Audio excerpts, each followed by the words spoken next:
중처법에 나오는 중대산업재해라고 하는 것은 산업법에 나오는 산업재해 중에서 사망자가 1명 이상 발생, 동일한 사고로 6개월 이상 치료가 필요한 부상자가 2명 이상 발생, 동일한 유해 요인으로 직업성 질병자가 1년 이내 3명 이상 발생한 재해를 중대산업재해라고 한다고 했어요. 그러면 이거 외울 때 1명 이상, 첫 번째는 1명 이상, 두 번째는 부상자 2명 이상, 세 번째는 직업성 질병자가 3명 이상 발생한 건데 그 요건으로 부상자가 2명 이상 발생한 경우는 동일한 사고로 6개월 이상 치료 기간이 필요해요. 6개월 이상 치료 기간이 필요한 세 번째로 직업성 질병자 같은 경우는 1년 이내 3명 이상이 발생을 하는데 그게 동일한 유해 요인으로서 직업성 질병자가 1년 이내 3명 이상 발생하는 거예요. 사망자 같은 경우는 사고에 의한 것도 있고 질병에 의한 것도 있겠죠. 그래서 사고와 질병에 의한 사망으로 사망자 1명 이상 발생한 경우, 두 번째는 동일한 사고라고 하는 것은 조건이 장소적, 시간적 근접성을 갖고 있어야 돼요.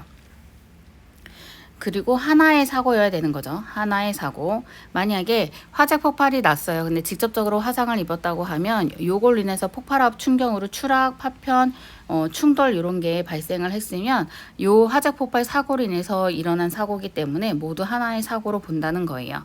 6개월 이상 치료 기간의 산정 같은 경우는 원래 의사 진단 소견서에 따라 판단을 하지만 그 치료 과정 중에서 기간이 늘어날 경우에 6개월 이상이 된다라고 하면 그것 또한 동일한 사고로 포함을 시켜서 그 부상자 수를 카운트하게 되는 거예요. 세 번째로는 동일한 유해 요인인데요.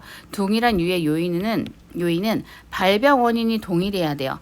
하지만 여기서 아까 동일한 사고처럼 장소적, 시간적 근접성을 갖지는 않아도 돼요.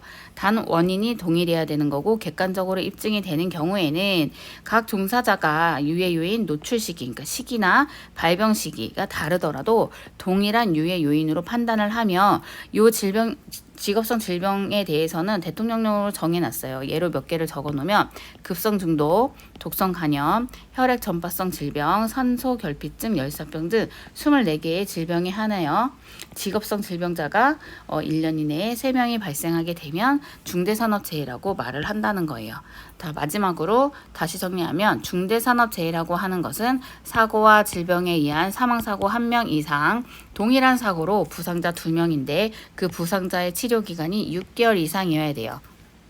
세 번째로는 동일한 유해 요인으로 직업성 질병자가 1년 이내에 3명 이상 발생한 경우를 중대산업재해라고 해요.